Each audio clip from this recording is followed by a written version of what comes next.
Beats Planet.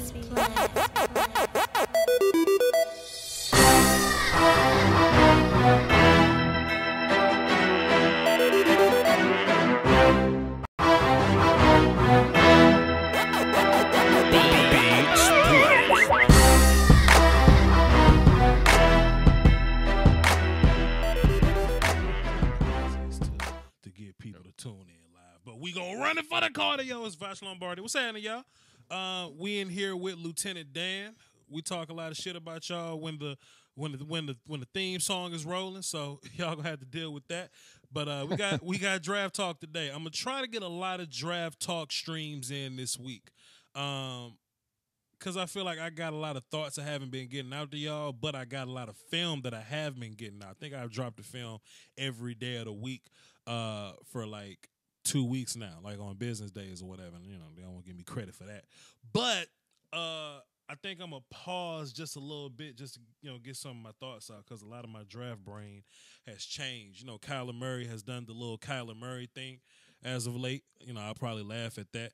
Lieutenant Dan's, been pissed off at recent mocks. We've covered 2 on this channel. He's going to give us some thoughts about that. Plus, I just want to kind of touch on offensive linemen, the state of the offensive linemen. I got some thoughts about that, and I might want to make my description reflect that, so we'll get into it. Lieutenant Dan, what's crack-a-lacking? What's going on, man? It's been a hell of a week, and not a lot of things to discuss as we've been kind of leading into the free agent period. And I'm excited, man. I'm excited for some actual news to come up in the next what do we got, about almost 3 weeks till free agency, something along those lines. Sure. So hell, man, we're getting there. We're getting there. That's the funny part about it, man. Free agency is totally gonna switch all the little draft takes up or whatever. So. Oh, you know it. So that's actually a good time. And you have a little Dan bomb that you've been hitting me with for months now. You don't think Vic Bees is gonna be there, but you'll cross that road whatever you get. Yeah, well, the Grady Jarrett situation and paying him like 75% of Aaron Donald's money. Sure. And then Vic Beasley, we don't even know if he's going to be here. Right now, we only have one defensive end on the roster with Takk McKinley. Mm-hmm. I mean, Julio wants some more money. Julio turned 30. Oh boy. I mean, oh boy. I got some spicy takes on that, but I'll save that for another time. Save them for your show, because Lord know we all need it in this ugly ass February. So I've set the table for everything. We got phone lines lit, man. I haven't been doing the phones lately because when I want to talk, I don't necessarily let y'all talk too much because it'll be a 4-hour show if both of us talk.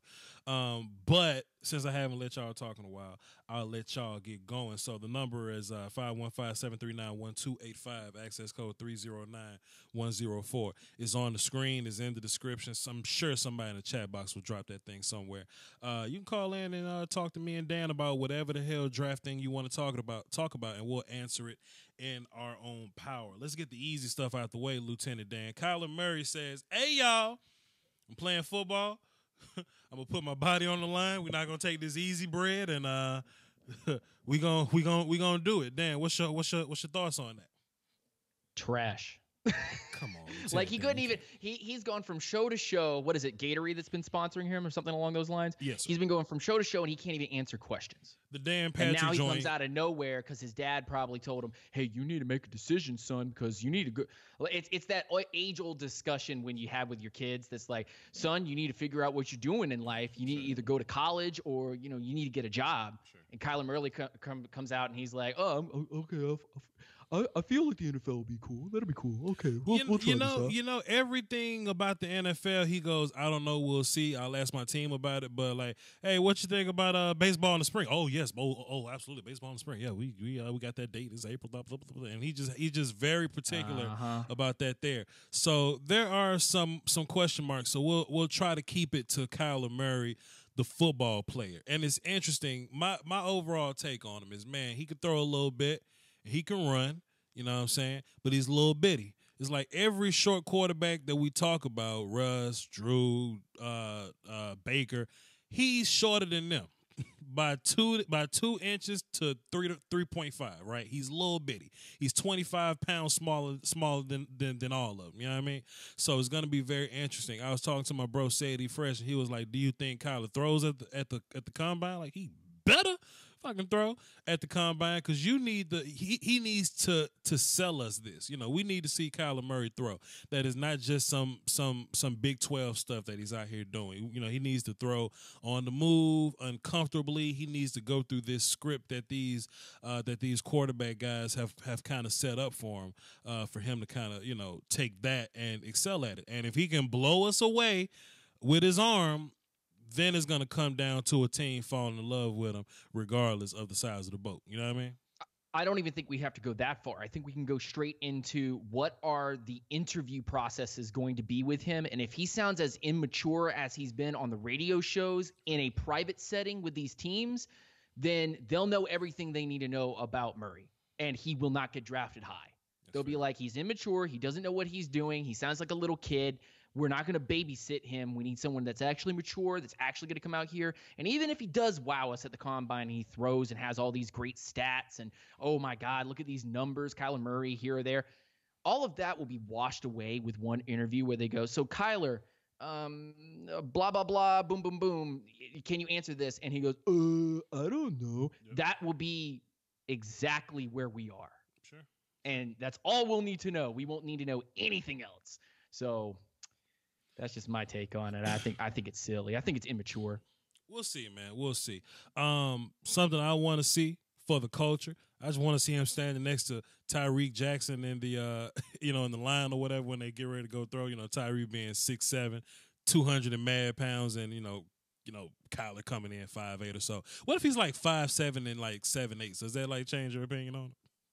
I don't think size changes anything on Kyler Murray. I think that he is not a quarterback in this league. That's just straight up. And he's a baseball player. He's a baseball player trying to get away with playing football. And he just doesn't understand from a maturity standpoint, at least from what I've seen on interviews and whatnot. I just don't think he knows what he's doing. I think he's getting into something that he doesn't understand. He's going to be one of those college kids that's like, I'm going to college. And then, a couple semesters in, college is not for me. I don't necessarily care if that's his bag, though, Dan. I just know that these teams are going to want him to pick a side. You can't be both. If he's gonna be a quarterback, like you can't even have baseball jerseys at your house. You got to throw away all your PS4 baseball games. Like they want you to strictly be focused on quarterback. Voch don't care because Dak Prescott is my quarterback, so I ain't necessarily looking forward to none of that. But I think it'll be interesting to see him throw next to the rest of the guys. That's why I would love to see like a junior versus senior game. Like Senior Bowl is very important to us, but I wanted to see Kyler Murray like in a competitive type of atmosphere that he wasn't necessarily used to. Kyler had the best offensive line in damn football, man. Ben Powers, Drew Samia, Cody Ford, in which we'll talk about in a little bit because we're going to set the plate for offensive linemen here. Bobby Evans at the left tackle. Then they got a kid at center who's going pro. He's a damn freshman or whatever. He had the best offensive line. I want to see what it's going to look like when those throws are off schedule. I want to see what it looks like when people are chasing him for real, and what's it going to look like when he's on a bad team and Hollywood Brown just ain't whooping people on the outside. All those things are going to be interesting, man. We'll cross that road, though. Romario Gale, thank you for the dime and the super chat. Salute to you, sir. Right, Pat Mahomes can't even hoop. You saw that?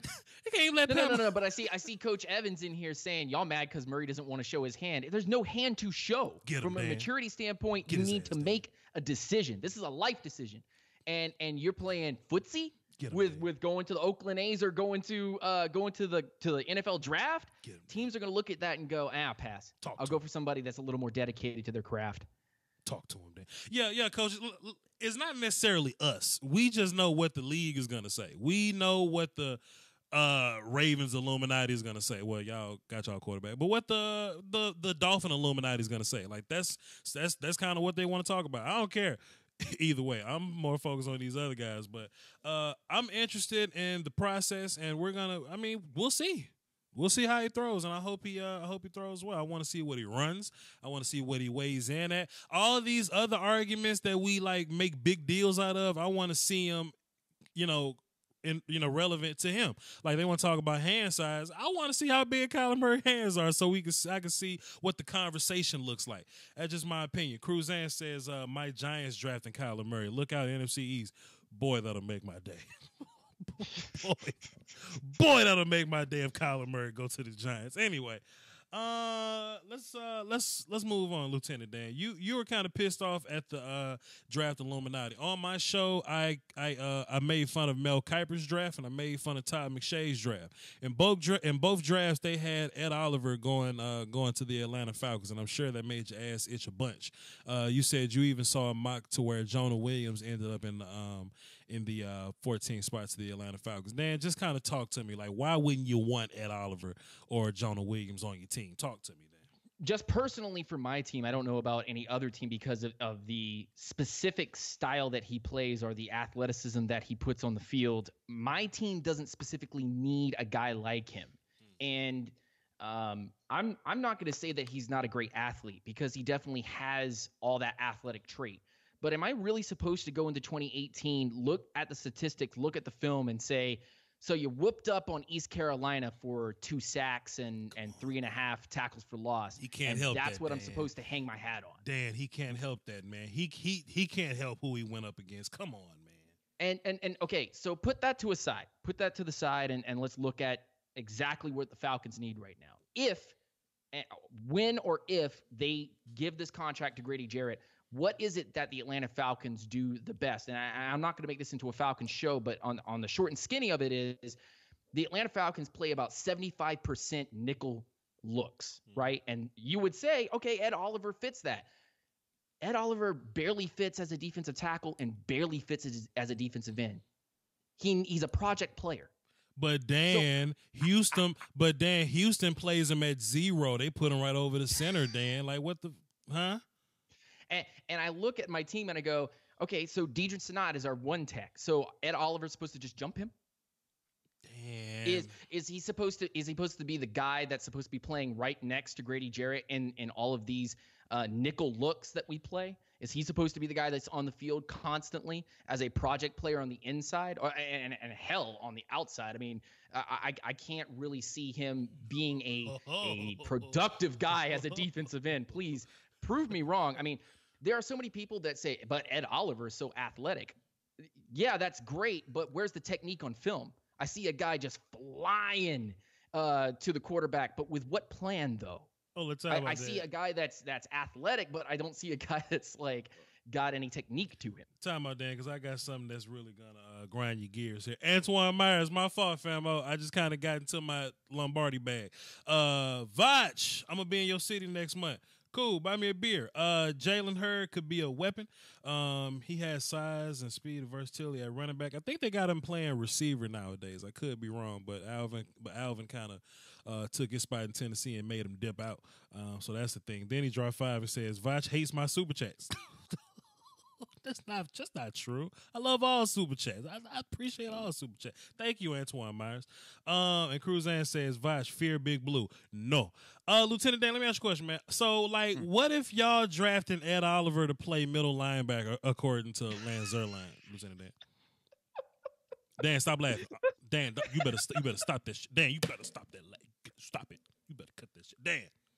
Am I really supposed to take that seriously? Dan, like, is that a legitimate question? I hope that's not a legitimate question, Dan, right? What's wrong with fitting him in at linebacker? You know, he may be too small. He may be too small for 3 tech, and you know he may not have the bendy stuff that you want at end. But like, put him at linebacker, and let him run around. I don't see the.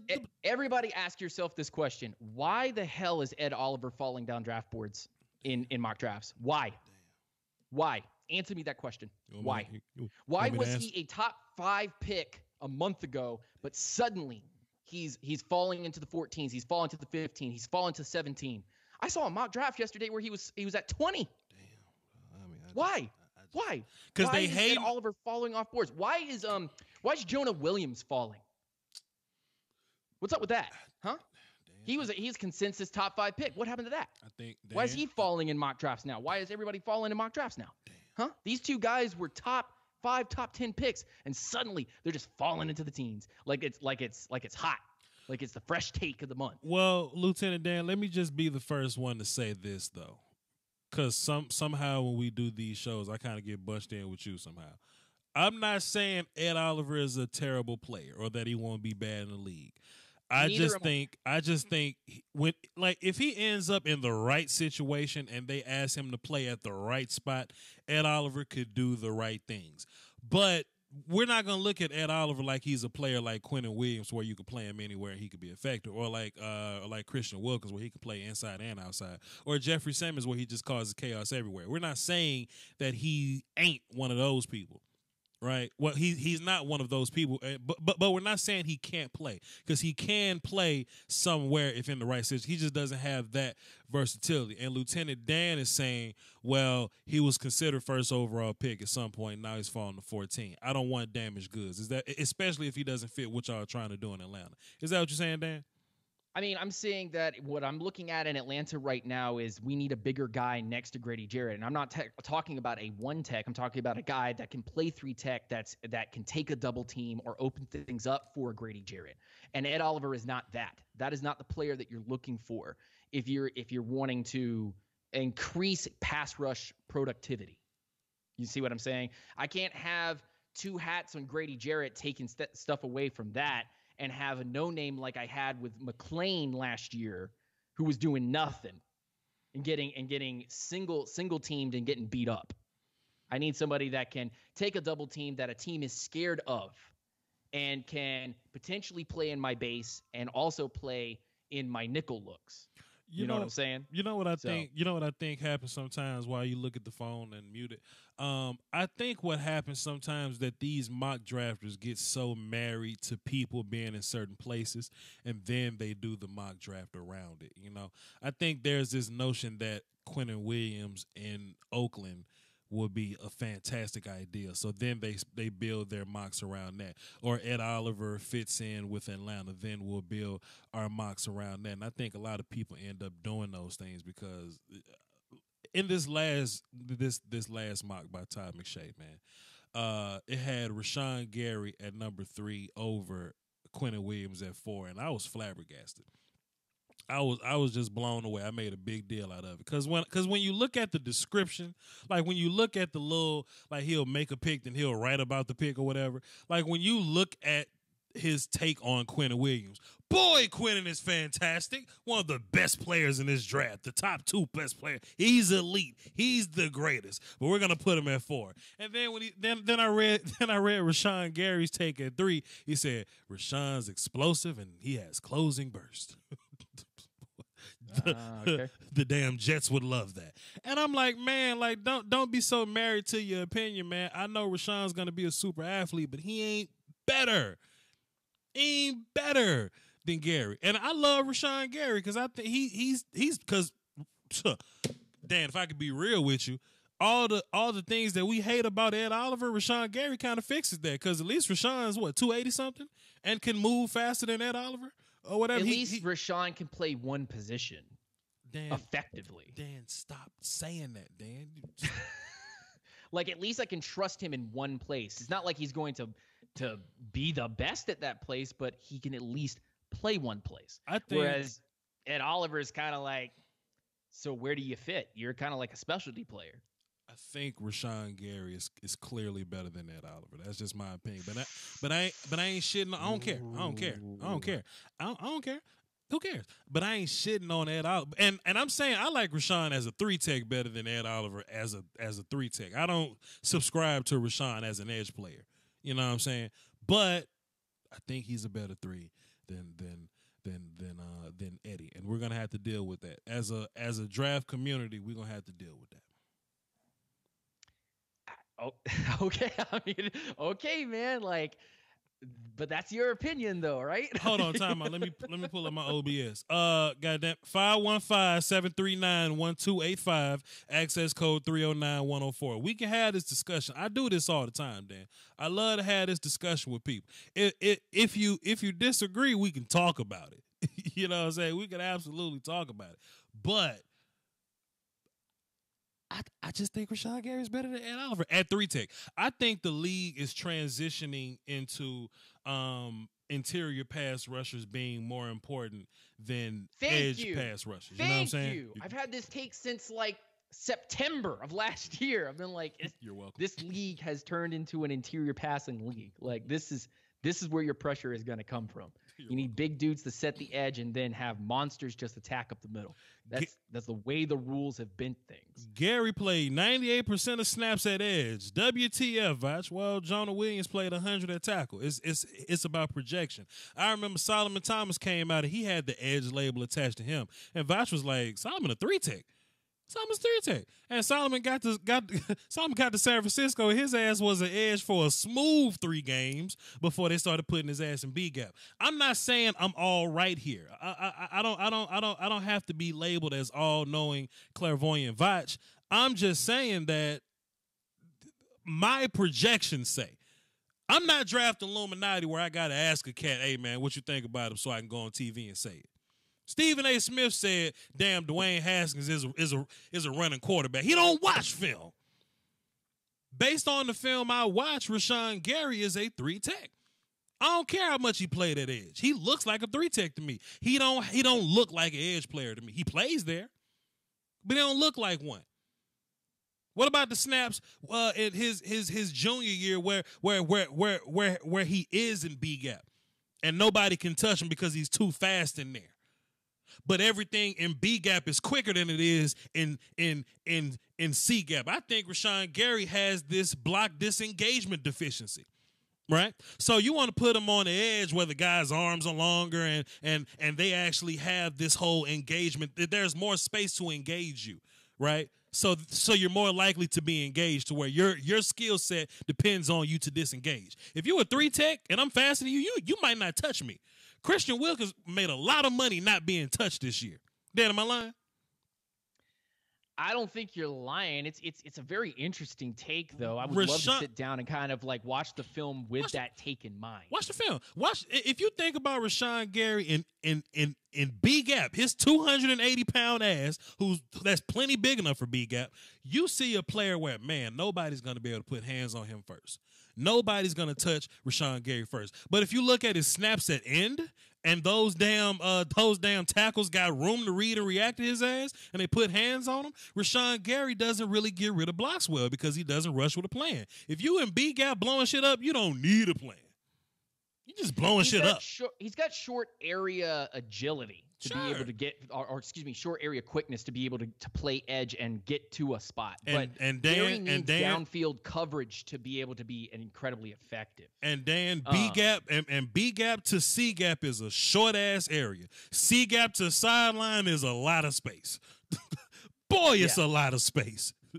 If you put Rashan Gary at B gap, and look, man, I'm not saying Rashan can't play end. I think he could be a good strong and weak side end, to be fair, in my opinion. But Rashan Gary can also play middle linebacker like Ed Oliver. He can play tight end. What will he be best at? Where do you optimize production? Put that man in B gap and let him not get touched. He ain't gonna be too small in there because he's 280. He ain't gonna be too weak in there because he's strong. Put the man in B gap and let him fly. Let him get those one-on-one blocks all day and let him fly. That's my reasoning. And that could be one of the reasons why the Falcons might have him. And this is just from my He's played plenty defensive tackle, Dre. He's played plenty defensive tackle. Go watch the film, Dre. He could be a defensive tackle next to Grady Jarrett in those nickel looks. I like that idea. Dan, I'm not talking to you. There are other guys like Christian Wilkins that I like a little bit better because I'm just a homer. I'm not talking to you. Dre said Gary. He says he's not moving Gary somewhere that he hasn't played his entire career. He's played B gap plenty. I'm just letting him know. I've seen those instances on tape. I'm not saying that it's wrong. I'm talking to Dre, Dan. I would love to be able to, after the show, go and watch some tape with the thought in mind, what's his stronger suit? Playing that 3-tech position, and how many times did he win at that spot versus how many times did he win on the edge that wasn't a coverage sack? I'd like to see that, not particularly that it would really sway me one way or the other. I already have an opinion about him, but it would definitely open up something to me that I would be like, okay, so maybe he could be drafted in a certain area by a certain team playing that 3-tech position. That'd be a lot of interesting debate. I think that would a lot of people in here should go check that out, and maybe we should come back with a consensus and be like, at Voch Lombardi on Twitter, this is what I saw. This is what I think. Damn, people ain't trying to change their mind out here, dog. People get married to their opinion, bro. People get married to their opinion. What you got next on the docket? Hold on. The late great Patrice O'Neal said, "Have an opinion. Don't let your opinion have you, fam." You know what I'm saying? I think that's something we all got to live by. I'm not married to my opinion. You know what I'm saying? I'll change it. You just got to show me something. And you know, whatever. He says he's finna call me. So somebody finna call me. So let's light this phone up. As I set the phone up, I don't really want to get into the whole DK Metcalf weight room conversation. Dan, you're actually muted, by the way, because I got this sound up here up. I ain't really trying to get into the DK Metcalf situation or whatever, because I don't really know if that picture real or not. You know what I'm saying? People saying that it is real. I'm just saying I don't know. You know, I'm gonna have to go back and look at it because I've been busy. I went running this morning, came back, did a film session that I'm gonna drop for y'all after this, and I haven't really gotten a chance to really look at the picture. Dan, you're loud again. Did you look at that DK Metcalf picture? Somebody sent me a picture of it, and I was like, so it's Sean Oakman's body? He plays receiver though, which is different. It's just different. Look, I heard somebody yesterday say that Ed Oliver is just Sean Oakman but shorter. I was like, ooh, chill out. Like, chill out. I'm not subscribing to that. We're not gonna subscribe to that. And then look, Dan, there was even a comment in there say, "Hey man, yeah, Ed Oliver's not the one to sleep on." We're not sleeping on Ed Oliver. He just ain't what the draft Illuminati says he is. That's all we're saying. That's all we're saying. So yeah, the phone lines are open now. 515-739-1285. Access code 309-104 if you want to call in. We just talking draft. We out here cooling. What's next on the docket? Lieutenant Dan says. Let me pull my stuff back up. I wanted to talk about offensive linemen here. Lieutenant Dan, you were saying on my show about a month ago. We've been saying this for a minute. And I don't know if I'm necessarily ready to make this proclamation yet, but you're saying that Jonah Williams ain't the best tackle in this draft. I don't think he's the best tackle in this draft, but he could be one of the top 5 guards in this draft. But that's really debatable. I mean, that's highly debatable. He's polished, sure. But again, that move from left tackle to left guard, or some draft Illuminati people are saying left tackle to right tackle. It's a bit of a stretch. I'd need to see him full games playing at that position. I don't want to subscribe to something that I don't feel is appropriate for him. But it does sound a little bit better because I've seen him get beaten at the left tackle spot. No left tackle is invincible. Let's just put that out there. The no left tackle is invincible, that they're going to stop you every time. True. But clocks at least tell the time 2 times, tell the time right 2 times a day if they're broken. Yeah. And there are some people that are saying that he'd be a better right tackle or potentially a left guard. And if that is the case, then I do grade him a little bit lower than some other players that I have. If he's on your team, would you be like pissed off? Like if they drafted him at 14, would you be pissed off? I guess I'd be upset because we have a bigger need elsewhere. But if we drafted him, he's probably going to be a left guard or a right tackle for us, depending on how much faith we have in a guy like a Wes Schweitzer or a guy like a Ryan Schrader. The O-line needs to be worked, but I wouldn't be so upset that I'm like burning stuff. I would be super upset if we drafted Ed Oliver, and then I'd probably burn something in my fire pit in the backyard. But that's just me. Dad got money; he got a fire pit. I've been cramming offensive line the past week or so. If y'all didn't know, I mean, you could check the channel or whatever. But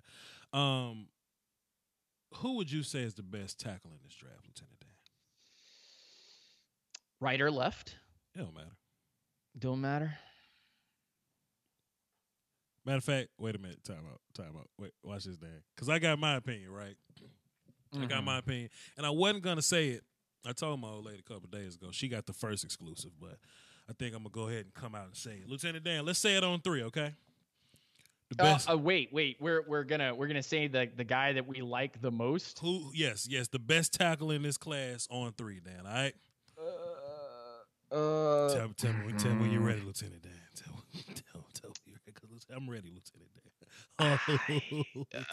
I wasn't even gonna give this information out because I like to make people wait till April. But Dan, I've watched the film, I've said it, and I've thought about it, and I've watched it again. Damn it, I'm ready, Dan. Man, like I'm ready, Dan. You ain't ready to say it yet. No. I'm ready. I'm not. No, I'm no. ready. No, actually, no. I'm ready. And I'll tell y'all after this call. 870. That's called a teaser, man. Because he plays, center, guard, tackle. Yo, fam, that ain't that, fam. Hold on, that ain't how. Year, that ain't how this Williams, works. Wait a minute, fam. That ain't how this work, dog. Wait, that ain't how this work. So I just muted you, bro. On my show, I like to do the intro. I say your area code. I say who this. You say who this is, and we welcome you to the show. And then we'll get into your point. So let's try this again. Let's unmute you. We got 8. I think he might do something stupid like get. I just dropped you off the line, fam, because you don't want to listen. You don't want to play along. I dropped you off the line. Okay, he's gone. Okay. Damn, Lieutenant Dan. I just want people to follow instructions. We'll be fine. Cody Ford, the best tackle in this draft, Dan. Ooh, see, I ain't playing. I was gonna go. Number 1 was gonna be Taylor for me, and then it was gonna be Cody Ford. So I mean, Dan, I guess we were close. Dan, I ain't playing, and you know what I mean. People want to call me O-line guy, and I be kind of humble about it. I don't really want to get into that bag, so to speak. Dan, Cody Ford is my favorite guy, dog.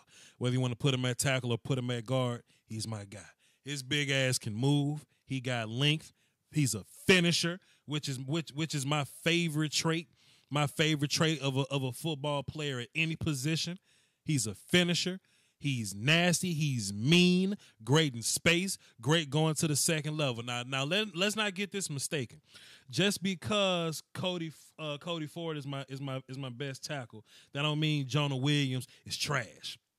I ain't saying Jonah Williams is trash because Jonah got better technique than Cody. All around, Jonah is a better technical player than Cody as far as where his hands go, as far as his feet, wherever he want his feet to go, they go there. Great recovery, great hips and all that, great movement. Cody move people. Jonah is a great hat on a hat player, okay? Very consistent, okay? Does his job. Cody moves children. Cody puts children in the grass and lays on them.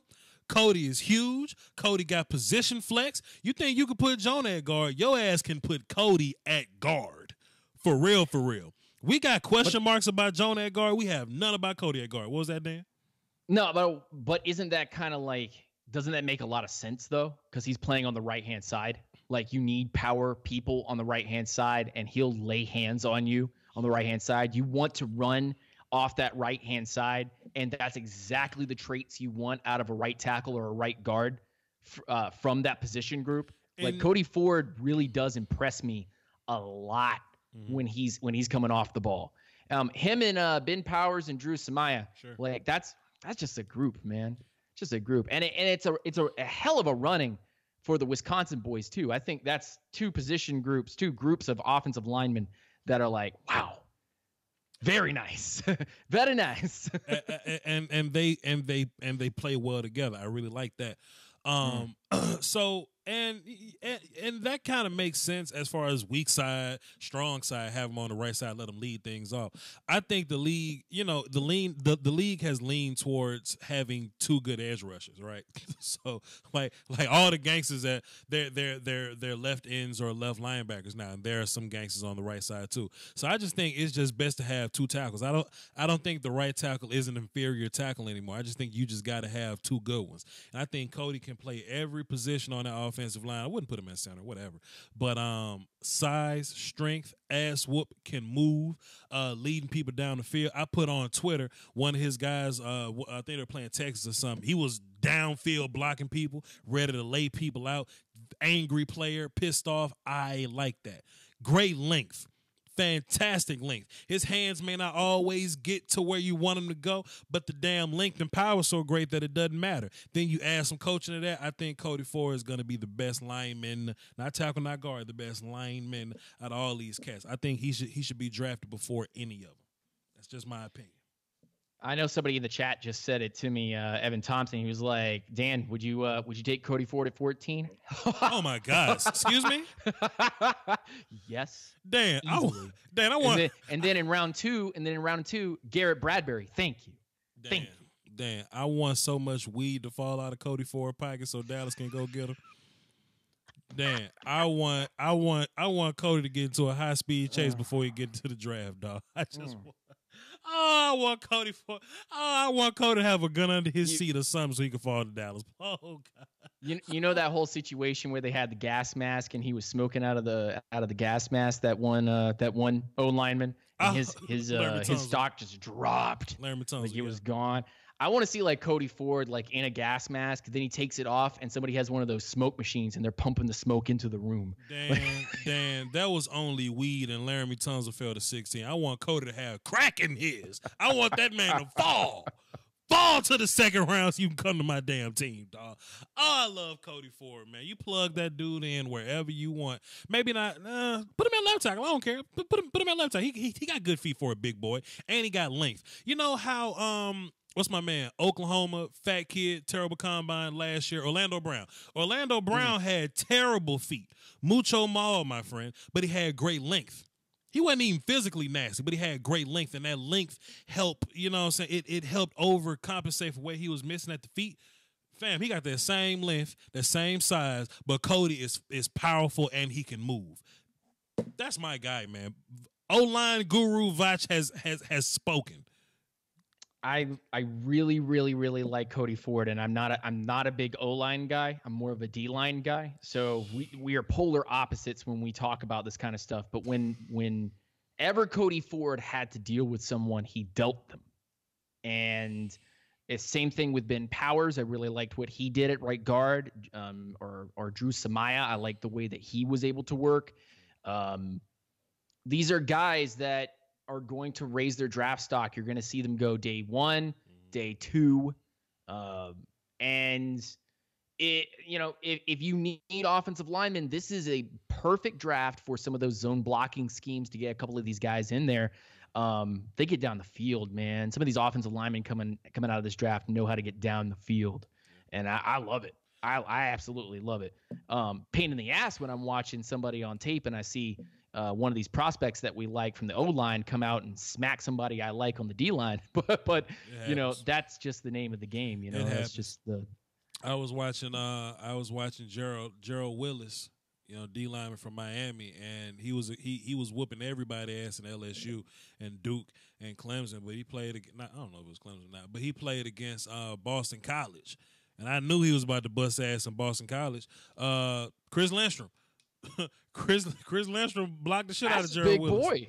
Chris Lindstrom blocked the shit out of Gerald Willis all day. So it's a fantastic year for offensive linemen. Do you have anybody else you wanted to touch on? Jonah Williams, Yadni Kajus, Greg Little, Juwan Taylor. Not in order, I'm just saying. Andre Dillard, the Wisconsin kids you was talking about. Michael Dieter kind of let me down, but Dieter and Ben Schwab, they play better as a whole. You know what I'm saying? So when you get into like the Senior Bowl practices, they weren't getting their ass whooped, but they play better as a collective, and that's what matters anyway. Go ahead, Dan. We haven't touched on Dalton Reisner, and I mean, I know maybe you scoffed at that earlier. Somebody said it's something in the chat like that, and maybe you gave it a little like chuckle. But like Dalton Reisner is another guy that I could see probably going in the late first round, maybe in the second round, something like that. Yeah. Who's also slightly nasty. He knows what he's doing.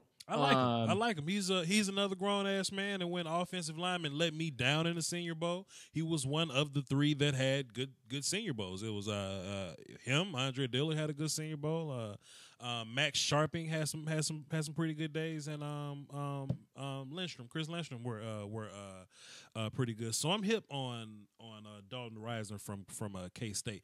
The draft Illuminati got him at guard somewhere. I like him at tackle, man. But if you want to put him at guard, whatever, I'm with that. There's a lot of guys at the tackle spot that are being projected as guards, and I can see some of the fits, and then a lot of them are just It's just draft Illuminati. It's spreading some stuff so that there's some more variety. There's more things to talk about. There's a very good guard class here, and it's sneaky good. And a lot of people are down on it, but it's actually pretty good. So Connor McGovern, Cody Ford, if you want to put him there, Jonah, if you want to put him there. Michael Jordan from Ohio State is trash, but and I'm dropping that film session right after we do this. Michael Dieter, Bo Benchwall, Dalton Rise, if you want to put him there. Did I say Connor McGovern? Chris Lindstrom, Nate Hertbeck from Stanford. It's some guys that can play. Ben Powers, Drew Samia. I think Martez Ivey from Florida. He's playing left tackle now, but he played center the year before and guard the year before that. I think he's gonna be back in guard because it ain't working at tackle for him. So I think he's gonna be back at guard. So it's a good year to get guys. And you didn't even mention Garrett Bradbury, the center / guard out of NC State. He's one of those red helmet gangsters. He's coming out of this draft class, and he up and whooped Dexter Lawrence and Christian Wilkins, like up and whoop him. And that's why I wanted to do a film session with you on that particular player. Yeah, we'll take a look at him. Elgin Jenkins. It's fun. It's fun. It's a fun class. Elgin Jenkins from Mississippi State. I hope the Cowboys look at him. He can play center and guard. It's plenty guys. Ross Pierschenbacher. That's white man's name. Pierschenbacher.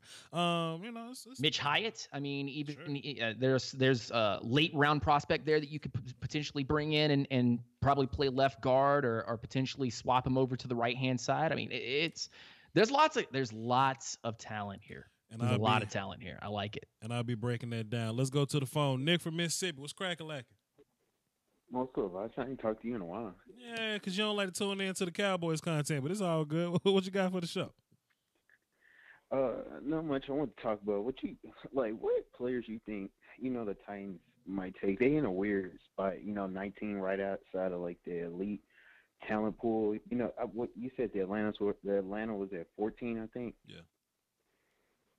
And Dallas ain't got a pick in the first round, and I think what they might the Titans plan might be to go and shore up the line of scrimmage. I think a pass rusher will really put our defense in that elite, that elite spot. So I was looking at players like Ja'Kai Polite. I really like him, what he puts on tape, and another. Different players, and you were talking about Cody Ford. That's another player you're talking about, how this is the year to get those offensive linemen if you run that zone blocking scheme. And there's a lot of players like that, a lot of guards like that. Man, if you put Cody Ford next to my man's, what's my man's at right tackle in Tennessee? My man's from what's my guy at right tackle? There's Taylor Lewan and Jack Conklin. Oh, Conklin from Michigan State. Oh boy, you put Cody Ford up in there. I'm pissed off. Boy, I'm pissed off. You put that guy at guard with them. Like, we would have to trade up for him, but it would be worth it. Yeah, it'd be worth it. How deep and how deep this defensive line class? We really need to shore up our defensive line. Other than Casey, is nobody on this line really, truly. I saw one mock draft that had the Titans taking T.J. Hockenson, and it made me sick because I like T.J. Hockenson. It really. all they do for mock drafts is tight ends for the Titans. I don't care for mock drafts. You can find millions of mock drafts. You really don't find any draft content that has anything worth your while. Like, tell me, you can't find anything that tells you about players and what they're good and bad at. That's rare to find like decent content like what you put out. I'm not trying to give you a plug and give you an ad or anything. Salute. I think mock drafts are trash, and I'm pretty notorious for saying it. I was just telling Lieutenant Dan how trash mocks are. Some people I'm coming out with mock draft 8.0. I'm like, nah, I'll do one mock for the views because that's what people care about. And 8 times in the middle of that mock, I'll say, hey, mock's trash. Don't take this seriously. I did it for y'all. Like, mocks, Dano ain't lying. Mocks are pretty garbage. So I appreciate you for saying that. You're absolutely right. So, like, it just get on my nerves. I see like Daniel Jeremiah's mock draft on NFL Network, and it showed Josh Jacobs selected number 5 overall. I'm like, none of these running backs are worth first round pick. Yeah, that's one thing. Come on, Jay-Z had a line. Jay-Z had a line in his current Meek Mill verse.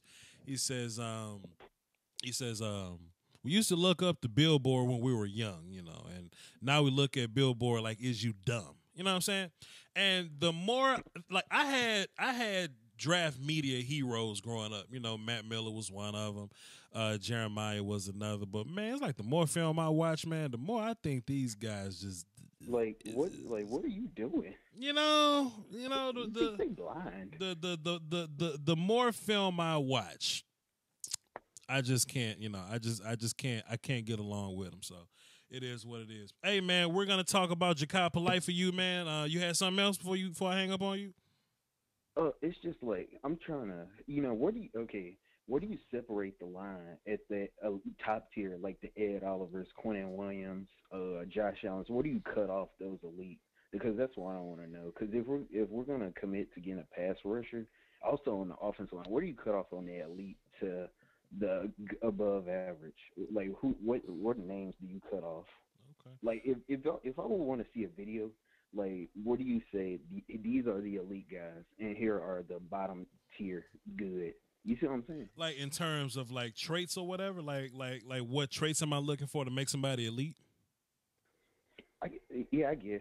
Like you say, here are the top tier, top five, okay. And here are the guys that are gonna go to bottom first round. Because like I'm thinking, like in my thing, I watched a little film on him. Sure. I'm not trying to front, but because I really fell in love with Ja'Kai Polite. I like his hands, I like his speed. But he was going against Florida State, Do you like him? Do you like him as a finisher, and do you like him versus the run? I didn't see much of that. I saw it like because they run right at his ass. You know what I'm saying? And that's and that kind of answers your question, so to speak. What makes players elite is I look at completionists. You know what I mean? Like, can you do everything? Then at what level do you do it? And I always go back to Quentin Williams as an example. I hate to say it, but I look at him like I looked at Jonathan Allen. You know what I mean? Jonathan Allen had the ability to do everything, all things. And I think Quentin Williams is that guy. So when I go and look at a guy like let's think of a good guy, a good name. Just somebody that just doesn't do everything. Like Draymond Jones, right? Draymond Jones can move. He's pretty athletic, but you don't really see him stoning people at the line of scrimmage and really making it ridiculous there. He's a chaos player, but he doesn't have great control, so to speak. You know what I mean? Quentin Williams got what he got plus what he doesn't have. You know what I mean? Yeah, like when I see Ja'Kai, I keep going back to him. Like we run that 3-4, multiple 3-4. And we got to get Orakpo just retired, and we're probably not bringing back Derek Morgan, so we need that outside linebacker, a pass rusher, basically. How about Harold Landry? He needs some help. He can't be our only pass rusher, but he has a bright future, and he can't be our only pass rusher. We need somebody on the other side. And he's a fantastic ball girl. Fans are pretty above average. They're pretty good, but finishing is a problem. All right, Nick, I appreciate that. Like him. All right, Nick. I love Nick, boy, but Nick call in and talk like we friends, man. And Nick, my guy. Nick call your dad. Lieutenant Dan. I love Nick, man. Nick called in one time. Yo, what's up, man? What you doing? Like, what? Okay, Lieutenant Dan. Let's kind of break that down a little bit. Ja'Kai Polite, have you watched him?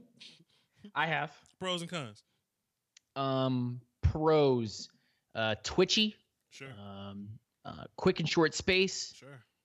Bend is above average. He's a natural. Naturally knows how to bend in. Sure. Good at one or two, like good as in solid at one or two pass rush moves. Probably needs to add more to his arsenal. Sure. Cons, not great against the run. Disappears. A bit slower than I would want him to be off the edge. Again, he needs more pass rush arsenal. Tenacity? Used more as a specialist than as a every down pass rusher. Tenacity? Lacking. You remember Hassan Riddick, where they would kind of block him, but he gave so much effort that he would just end up by the ball anyway. Yeah, I think when Polite gets blocked, he just kind of stays blocked. I wish he was a little more tenacious and ravenous, but you know, he's somewhere in between a lower version of Tack McKinley. Doesn't really know how to do it yet, but yeah. Yeah, he doesn't know how to do it yet, but if somebody can get their hands on him and teach him how to do it, he's going to be a good pass rusher. Yeah. He really is. I think he's going to be a solid guy. And and the only reason why I even compare him to Tack is because of the similar style of attack that he uses. Sure. It's very straightforward what he's looking to do. He's bashing. He's a bashing guy. Yeah. Mm-hmm. Sure. Makes sense. What's your cutoff for top tier guys to average guys? I think there's about, if you're just talking about defensive linemen, let's go edge guys. I think guys. Okay, cool. I think Nick Bosa's one of them. I think Josh Allen is one of them. Cleveland Farrell might be the last guy on that list. I think Jalen. Actually, I like Montez Sweat more than I like Cleveland Farrell. Okay, we can talk about that. Montez isn't necessarily elite to me, but his upside is ridiculous. You know. Yeah. And that's why I would probably group him in with the elite guys. Is that the ceiling for him is very, very high. Like that guy could be really, really special in this league. Sure. Yeah, I think there's about 4 guys. There's about 4 elite edge rushers or guys with massive potential. Then it kind of cuts off from there. I mean, I wouldn't put Ja'Kai Polite in that conversation, but I would say that he is a first-round talent. Sure. Those are my 3: Bosa, Allen, and Farrell, and then the next tier of guys or whatever. Montez, Ja'Kai Polite, Jalen Ferguson. O'Shane Ximines getting a lot of first-round talk. I don't even know why Jalen Ferguson's getting a lot of first-round talk. I'm not agreed into that. Agreed. He sacks the quarterback though. Just like Ja'Kai Polite. The quarterback, but how many times does he sack the quarterback because of someone getting in there and collapsing the pocket, and then he breaks on it? Like, he has a lot of times where, and I've already done a film session on him. He has a lot of times where he is very, I'm not going 100% guy until I'm 100% sure that I can get this sack. Sure. Totally and agree. That worries me that he's not 100% committed football guy. In some cases, I'm not saying all the time. I'm just saying that there's a lot of times where he gets stuck on a block. There's a lot of coverage downfield, and it takes a little bit longer for the quarterback to go through his reads, and then Ferguson gets there. So I'm not a big fan of Jalen Ferguson, but I'm not going to say that he doesn't have a ceiling, because there's a lot of times where goddamn Jalen Ferguson just goes 100% and he is Super Saiyan 2. And I think that's what's killing them. You know, that's what's killing them. Yeah. Even in the Senior Bowl. Even in the Senior Bowl, he really wasn't tearing shit up. You know what I mean? So that's something else you got to think about too. Voch, Sam G, drop 5 in the super chat. Yo, Voch, what player in the draft are you most unsure or confused about? Well, Voch doesn't get unsure or confused, but I appreciate you though, bro. Voch got all the answers. Moving on, but thanks for the super chat though, bro. And I saw some comments, man. God. Omenihu, he's saying Charles Omenihu, Charlie O from Texas, is borderline slept on. Some people putting him at late second round. Fam, he might be a 3rd or 4th round guy. That ain't really hating, but and I like Charles Omenihu. I just don't think people sleeping on him. You know, LJ Collier not getting slept on. Brian Burns ain't getting slept on. Like, just because guys ain't first round picks don't mean that they're getting slept on. It's just hard. Brian Burns is in that same group. I didn't want to go backwards, but Brian Burns is in that same group with like Jalen Ferguson and well, no, probably even in another tier underneath that, because Brian Burns just has this weird outside linebacker vibe, but he's not coverage guy. Brian Burns made my neck hurt, dog. Skin itches. Skin itches when I watch Brian Burns. He could be better than everybody.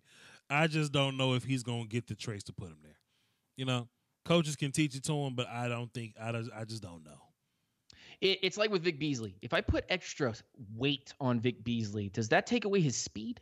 And then we experimented with that, and it's true. It took away speed from him.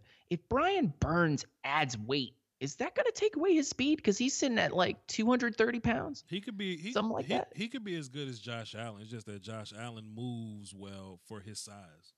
I don't want to say moves well for his size, but Josh has that size and he moves well. I think if Brian Burns got to Josh's weight, that could possibly compromise his movement. And that's what's so good about Brian Burns is that sometimes you got to make sure you say sometimes for Brian Burns. Sometimes he does show great movement. But it's very interesting, man. What about Zach Allen? Here, I'll ask you a question finally. What about Zach Allen? What do you think of him? Zach kind of led me down the Senior Bowl. I think he's going to do a lot of three-tech stuff. I think he's going to be do a lot of passing down three-tech stuff, and that goes back to our argument earlier that pass rushers are going to be interior guys opposed to outside guys moving towards the future. So he ain't got a lot of tricks. He kind of does that Jared Allen thing. You know what I mean? He just kind of runs. He runs through you, but Jared Allen was good at it. Zach Allen got a lot of D-line to learn, but hey, put him at three-tech, see what happens. But Lieutenant, wait a minute, but he plays defensive end, though, Lieutenant. Now you can't protect him. I mean, in a base defense, I think that he could be a 5-tech and set that edge. He's good at that. Sure. That's something that he can accomplish. But I think that if you're going to play him anywhere else, you're going to be playing him at 3-tech defensive tackle. You're going to be asking him to be stunted on or stunt off of people. Totally. He's more of an IQ guy than he is an athlete. Sure. And maybe that's why his Senior Bowl was just so because he was literally being set up for tests at the Senior Bowl. It wasn't live action game. He's a better football player than football situation guy. You know what I mean? He's a better, you actually are completely correct. He's a better football player than he is a test guy. There you go. He does not test well, but when you ask him to do the job, he does the job. He can chase a running back when there's 22 people on the field. I'm with that. And even if you got to take him off the field on third downs, like he'll be a solid, strong side defensive end that plays 3-tech sometimes. So I'm with that. Good stuff, Lieutenant Dan. And also, he could play in there, but if he goes to a 3-4 team, I think he'll also be an in there. I don't think you stand him up at all. So, just kind of giving y'all the idea there. So that's Josh Allen from Boston College. Anybody else you wanted to touch on before we wrap this thing up? I can't think of anybody off the top of my head. I've looked at a couple of mocks recently. I've been having some discussions with some peeps, and mostly the same names continue to wash over and over and over. I've heard of some sleeper defensive tackles. What is it? Dalen Mack, I believe is the name. Yeah, Dalen Mack from Texas A&M, sure. Yeah, and Kalen Saunders, Dontavius Russell, guys like great. Great I'm seeing a lot of those. Yeah. Actually, Elijah Holyfield, the running back from Georgia. Sure. That's a little interesting thing because a lot of people are saying that he's going to be taken as early as day 2, round 2. Dan, don't be listening. And you know what? Like, I don't agree with that, but I do agree that round 3, 4, there could be a team looking at him going, I need like a backup running back. I need a guy that can kind of be a power guy. And out of all the running backs that are in here, there aren't a lot of power guys, to be honest. There's a lot of shifty little dudes. Sure. But there isn't a lot of power boys. And this guy right here, I think, could be really interesting in the right with the right team that's looking for that kind of thing. And real quick, what do you think about the Browns and Kareem Hunt? What do you think about that situation? I'll get to that real fast, but I think something that we got to keep in mind with Georgia, like just when we're watching film on them, it's going to be hard to watch film on all those guys because there's so many of them. And there's going to be so many cooks in the kitchen that you really got to separate those. Yeah. Like Riley Ridley. They got another wide receiver, Mecole Hardman. They got a tight end. Isaac, however the hell you say his last name, so it's a lot of kids. Sada, something or whatever. Right. So it's a lot Nutella. of guys. Nutella. It's a lot of guys, man. So when you're watching film on Georgia, just kind of keep that in mind. That you gotta take into account for how many cooks they got in their kitchen. As far as the Kareem Hunt thing goes, it's interesting because Nick Chubb is there. And I feel like they got a good thing going with him to where they shouldn't need another running back, let alone a controversial running back, or just a running back that got stuff floating over him or whatever. So I mean, strange move. What is it? Duke Johnson, Nick Chubb, and now Kareem Hunt. And Kareem, yeah. if he does clear the league and he doesn't lose so much playing time that he's not serviceable, sure. You could potentially call him the number 2 running back, number 1 pass catching running back, depending on how you want to play that. Now, and that could be something that could be interesting in my personal opinion. I could be wrong here, but maybe Cleveland's just buying the rights to be able to trade him later. That could be a thing. You could do that. You could do that. I mean, Kareem Hunt's just trying to comply with whatever the actual policy with the NFL is, because it's so inconsistent. Nobody knows what actually is the real policy. But apparently the NFL says in about 30 to 60 days, they'll have a ruling on whether or not he gets disciplined or not. And I don't want to bring up the discussion about, sure, what rulings we have, but since it's so inconsistent, we don't exactly know what they're going to be doing. Sure. And that's a neat idea, Voch, but why would you not want to try to lock him up for multiple years, especially once you know what the ruling is, because of how dynamic he is? Because you got Nick Chubb for cheap. Not for long. If he continues to play at a high level, he won't be for cheap too much longer. You got 3 more years with Nick Chubb, but whatever. Yeah, we'll see. Depends. We'll see. One more it's the question. Browns. How could they mess this up, right? I just know that, man, if this was the Cowboys, dog, this would be all over the place. This should be all over the place with the Cowboys. But I don't want to get in that conversation. Who cares? One more, and I'm gonna let you go, Dan. Have you got a chance to watch Jerry Tillery yet? I have, because I keep getting people telling me, "Oh, Jerry Tillery in round 2 for the Atlanta Falcons. That would be amazing." You don't want Jerry Tillery in round 2. No, I don't. Not really. Jerry be out here disappearing. Plus, I think Jerry could be I don't love football guy. Jerry didn't go to the Senior Bowl. I'm thinking, what was it? Because of an injury? Did he have a prior engagement? Well, I just heard he just didn't want to. So that could be if he doesn't want to go to, and this is to each their own. The player makes their decision, and their agent helps them swim through that mystery. But if he just wants to go to the combine, okay, cool. Like, that's what he wanted to do. He didn't want to do any unnecessary work that could potentially hurt his draft stock. Ooh, but Dan, this ain't like Quentin Williams didn't go. This ain't like, one of the guys. Like, Tillery could be like the 10th D line, the 10th D tackle here. You know what I'm saying? Like, he has room to improve. And a bunch of those other guys going back to school. Yeah.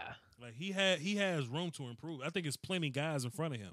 And I think with him not going to the Senior Bowl to even show up, and there's nothing wrong with him health-wise, nothing like that, I think that pushes him down draft boards a little bit. Guys like Draymond, Dexter, Gerald Willis, I think they move over him, just because he may be I don't love football guy, and then you don't show up to the Senior Bowl, that further indicates you may not be I don't love football guy. Give me 7 guys better than Jerry Tillery. Quentin, Ed, Rashan, Jeffrey, Draymond, Dexter, Christian, Gerald Willis. That was too easy for you. Rennell ran a bad motherfucker too, boy. From Arizona State, he could play too. And I think it's fair to put Tillery like right around 10, like 9, 10, or 11. Yeah. So if that's the case, then he should be a late first round consideration. Late second, round early third consideration. Yeah. Something like that. Sure. Yeah. Cool. All right. Well then. All right, Lieutenant Dan. It's been fun, man. It's dope. We get a chance to do one of these. We don't do it often because everybody want me to do shit, but I can't do shit with everybody. Got my own channel to run here. And I try to hold it down for my peeps, man. But I'm gonna come through on your channel and do some work too. because you my guy, you one of my day one guys. I actually found an interview that I did on Lieutenant Dan's channel. It was my very first interview. He don't even know that, and we were all trash collectively. But we've grown so much since then. I was trash, Dan was trash, Drew was trash, but we've all grown collectively since then, and I think that means something. I got it tucked away in my hard drive, and I might release it one day to laugh at it, but we'll see. Lieutenant Dan, plug your stuff. Plug your stuff. It's your boy Lieutenant Dan. You guys know Unintentional Grounding on YouTube. You guys can check that out. Please hit that subscribe button. Hit that notification bell so you get notified when my content goes out. I've been doing a lot of gaming because of how the NFL season has been going. Been watching some of these AAF games. I don't know if Voch watched some of those, but I have. quite entertaining nonetheless. Christian Hackenberg got to go. Oh, Christian Hackenberg got to go. How about those Apollos whooping up on that Atlanta team? Cry me some rivers, bro. I think. You can find me on Twitter, UNGR_show on Twitter, and you can find me on Twitch as well, Unintentional Grounding, just like on YouTube. Hit me up there, and come and follow us, watching us play some Apex Legends. We're playing some football, playing some video games for you guys, and taking some of the tough questions from the NFL draft and so on and so forth. And we're going to get more and more active as things go on. Like Voch had said, there will be more film breakdowns. There will be more things that we will discuss as we go forward. And we'll see what's in the cards for us near draft time. Right, Voch? Yes, sir. Yes, sir. All right. As far as the AAF, the D-League shit, I like the blue team, and I like the team that look like North Dakota State. That's the only way I can. Arizona. Yeah, Arizona's out there being lit. The goddamn hot shots. The kids that look like Arizona State. That's all I can talk about there. But hey man, y'all should know where to find me at VOCHLOMBARDI. Like I said, I'll be doing some work with Lieutenant Dan. I'm very busy, but we'll cross that road whenever we get there. You know it's that time of year. I'm gonna be dropping film for y'all. You know what I'm saying? So y'all can leave directly here and go over to watch that film. It was a Patreon request because, you know, my patrons, they get first dibs on requests. I say it in every video. I'm going to say it in this one. So I'm going to hit the button, and we're going to go watch Michael Jordan, the interior offensive lineman from Ohio State. I'm dropping that right, boom, now. So if you're part of the notification squad, you just got that. He's Matt Miller's number one guard, and yeah, we'll cross that road when you get there. But Lieutenant Dan, thanks for being here, man. Till next time, y'all hold it down for the Doski Woski. The Peasky Whiskey is implied, all right? Salute. Hey, hey, don't leave. If you're a Cowboys fan, I'm going to do a Cowboys stream later on, too. So stay tuned in for that. We're going to talk about Dak Prescott and his money and why y'all hoes think he shouldn't get paid. Now, peace.